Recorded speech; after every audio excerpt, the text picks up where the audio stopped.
Hello साथियों, नमस्कार आप सभी को। आज की इस वीडियो में हम डिस्कस करेंगे RPSC senior teacher English cut off 2024 की। यानी साथी आरपीएससी सीनियर टीचर जो संस्कृत विभाग में इंग्लिश सब्जेक्ट था उसका एग्जाम साथी खत्म हो गया है। इस वीडियो में हम आपको बताएंगे कि इस बार इसकी कट ऑफ कितनी जा सकती है, आपके लिए सेफ स्कोर क्या होने वाला है। तो साथी अगर आपने चैनल को सब्सक्राइब नहीं किया है तो चैनल को अभी सब्सक्राइब करके बेल आइकन को ऑन कर लो, क्योंकि आरपीएससी से रिलेटेड पल पल की अपडेट आपको यहाँ पर मिलती रहेगी। देखिए साथी, हम बात करेंगे इसके जो है कट ऑफ की कि इस बार कट ऑफ कितना जाना चाहिए, क्या इसकी सेफ स्कोर इस बार रहेगी। क्योंकि साथी इसकी जो कट ऑफ है वो कई सारे पॉइंटों पर डिपेंड करती है। जैसे साथी इसमें फॉर्म कितना अप्लाई हुआ था, पर सीट कंपटीशन आपका कितने स्टूडेंट से हो रहा है, कितनी इसकी जो है वैकेंसी थी, उसके बाद फर्स्ट पेपर का लेवल कैसे था, सेकंड पेपर का लेवल कैसे था, फिर आपको कट ऑफ डिसाइड किया जा सकता है साथी कि कट ऑफ कितनी जा सकती है। इसीलिए साथी हम हर एक पॉइंटों को इस पर डिस्कस करने का प्रयास करते हैं, साथ ही आपको हर एक चीज़ समझ में आए। फिर हम लास्ट में आपको कट ऑफ बताते हैं कि इसकी कट ऑफ क्या जाने वाली है। सबसे पहले जानते हैं कि साथी इसमें टोटल पोस्ट कितनी थी। देखिए साथी, अगर इंग्लिश सब्जेक्ट की बात करें तो इसमें टोटल जो पोस्ट थी वो 49 पोस्ट टोटल आई थी इंग्लिश सब्जेक्ट के लिए। अगर ओवरऑल हम बात करें सभी सब्जेक्ट को मिला करके तो आपका साथी 347 इसमें टोटल पोस्ट था। इसमें इंग्लिश सब्जेक्ट का जो था वो आपका मात्र 49 पोस्ट था। अभी हम आपको कैटेगरी वाइज भी दिखाएंगे किस कैटेगरी में कितनी पोस्ट थी। पहले अपना कंपटीशन आप लोग समझिएगा।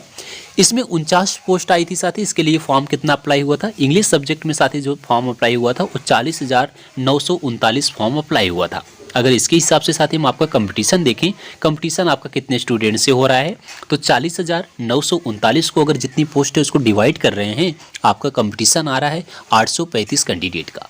यानी साथी एक सीट के लिए 835 कैंडिडेट फाइट कर रहे थे जब साथी फॉर्म अप्लाई हुआ था। लेकिन ये साथी आपका फाइनल कंपटीशन नहीं है, क्योंकि बहुत सारे कैंडिडेट इस बार एग्ज़ाम को छोड़ दिए थे। अगर उपस्थिति की बात करें, उपस्थिति लगभग साथी आपका 55% कैंडिडेट एग्ज़ाम दिए थे फर्स्ट और सेकंड मिला करके। क्योंकि साथी अगर कोई कैंडिडेट है जैसे फर्स्ट पेपर देता है, सेकंड पेपर नहीं देता है, तो उसका कोई जो है अर्थ नहीं निकलेगा। जैसा कोई कैंडिडेट सेकंड पेपर दे दिया है, फर्स्ट पेपर नहीं दिया था, तो उसका कोई जो है मतलब नहीं निकलेगा। इसलिए साथी वही कैंडिडेट इसमें जो है एलिजिबल रहेगा जो फर्स्ट और सेकंड पेपर दोनों दिया होगा। तो उसी पर डिपेंड करेगा साथी कि आपका इसमें कितने परसेंट उपस्थिति थी। तो लगभग आपका 55% कैंडिडेट एग्जाम जो है दोनों सब्जेक्ट मिला करके दिए थे। अब अगर हम साथी 40,939 का 55% करें तो आपका कंपटीशन हो रहा है साथी 22,516 कैंडिडेट सा। यानी साथी यही आपका जो है कैंडिडेट की उपस्थिति है। इतने कैंडिडेट इस बार एग्जाम दिए थे, इसी से आपका जो है फाइनल कंपटीशन होगा। अगर हम साथी फाइनल कंपटीशन की बात करें तो 22,516 में जितनी पोस्ट है 49 को डिवाइड कर रहे हैं तो आपका फाइनल कंपटीशन आ रहा है 459 कैंडिडेट का। तो यानी साथी यही आपका फाइनल कंपटीशन है। एक सीट अगर आपको इसमें लेनी होगी साथी, एक पोस्ट लेना होगा, तो 459 कैंडिडेट से आपको फाइट करना पड़ेगा। तो देख रहे हैं साथी बहुत तगड़ा कंपटीशन हो रहा है।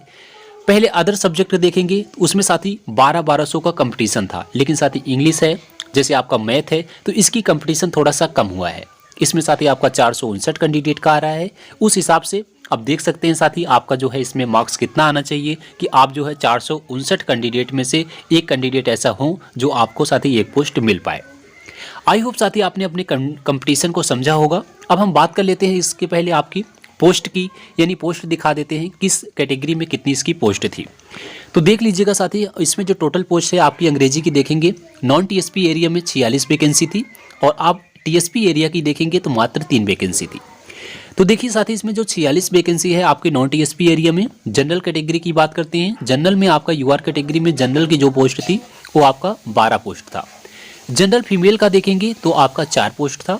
डब्ल्यूडी के लिए आपका 1 पोस्ट था, डीबी की इसमें एक भी पोस्ट नहीं थी। एससी की बात करें, एससी में जनरल के लिए जो है 6 पोस्ट थी, जनरल फीमेल के लिए 1 पोस्ट था, डब्ल्यूडी का 1 पोस्ट था, डीबी का कोई पोस्ट नहीं थी। उसके बाद एसटी की बात करें, जनरल के लिए 4 पोस्ट थी, जनरल फीमेल का 1 पोस्ट था, डब्ल्यूडी का 1 पोस्ट था, डीबी की कोई पोस्ट नहीं थी। उसके बाद ओबीसी में बात करें, जनरल के लिए 7 पोस्ट थी, जनरल फीमेल के लिए 1 पोस्ट था, डब्ल्यूडी का 1 पोस्ट था, डीबी की कोई पोस्ट नहीं थी। एमबीसी की बात करें तो जनरल में इनका 2 पोस्ट था, बाकी साथी किसी कैटेगरी में जो है पोस्ट नहीं थी। ईडब्ल्यूएस की बात करें तो जनरल में 2 पोस्ट थी, जनरल फीमेल के लिए 2 पोस्ट थी, डीबी और डब्ल्यूडी का कोई पोस्ट नहीं था।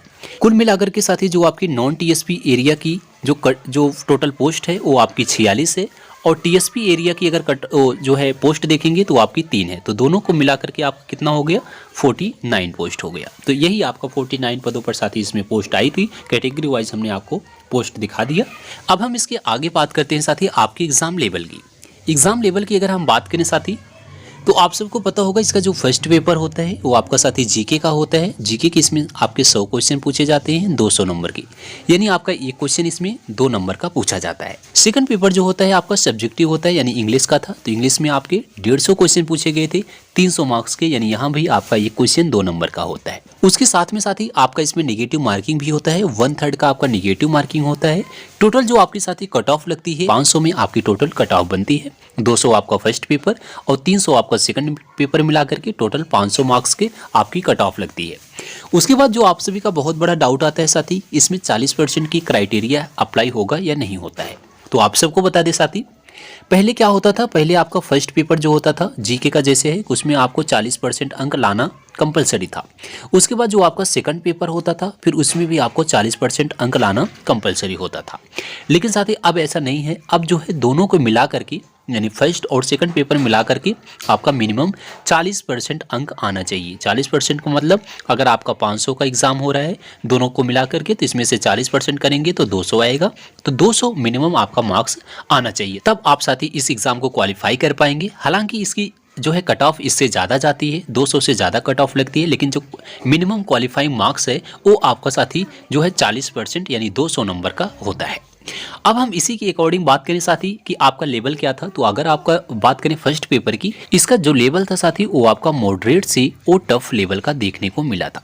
अगर मॉडरेट से टफ है साथी तो इसमें गुड क्वेश्चन का अटेम्प्ट कितना होना चाहिए आपका, तो इसमें साथी अगर आप 100 क्वेश्चन है तो 100 क्वेश्चन में अगर आप 60 भी क्वेश्चन किए होंगे ना राइट सही तो बिल्कुल आपके लिए सेफ स्कोर होने वाला है। वहीं अगर हम बात करें इंग्लिश की, तो इंग्लिश का भी लेवल साथी आपका मॉडरेट से टफी लेवल का देखने को मिला था।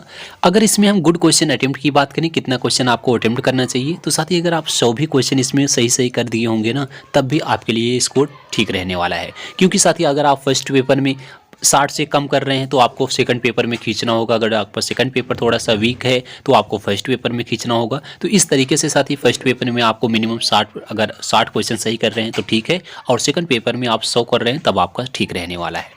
ये था साथी आपका एग्जाम का लेवल। अब हम बात करते हैं इसके एक्सपेक्टेड कट ऑफ की कि इस बार इसकी जो है कट ऑफ कितनी जा सकती है।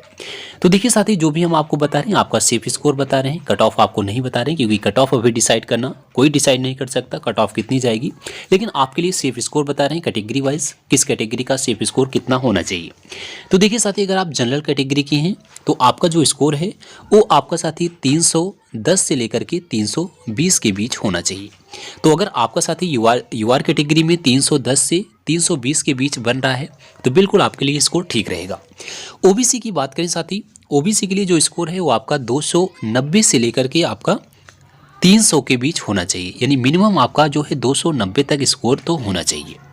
ईडब्ल्यूएस की बात करें, ईडब्ल्यूएस का जो स्कोर होगा वो आपका 280 से लेकर के 290 के बीच होगा। तो 280 से अगर 290 तक आपका स्कोर बन रहा है तो आपके लिए साथी ठीक है। एससी की बात करें, एससी का जो स्कोर होगा साथी वो आपका 240 से लेकर के 250 तक आपका स्कोर होगा।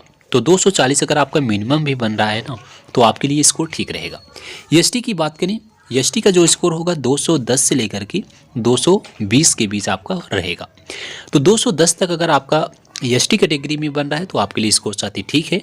आप लोग अपनी कैटेगरी वाइज स्कोर देख लीजिएगा और कमेंट बॉक्स में अपना स्कोर जरूर बताइएगा साथी कि आपका किस कैटेगरी में कितना स्कोर बन रहा है, जिससे साथी हमारे पास एक ढेर सारे कैंडिडेट का डेटा मिल जाएगा कि आप लोग का जो है अधिकतम मार्क्स कितना तक जा रहा है। तो आप लोग अपने कैटेगरी वाइज अपना स्कोर जरूर बताइएगा कि आपका मिनिमम मार्क्स कितना बन रहा है एग्ज़ाम देने के बाद। और इससे रिलेटेड अगर आपका कुछ डाउट है तो बिल्कुल आप लोग कमेंट बॉक्स में अपना डाउट पूछिएगा, हम आपके डाउट को क्लियर करने का प्रयास करेंगे।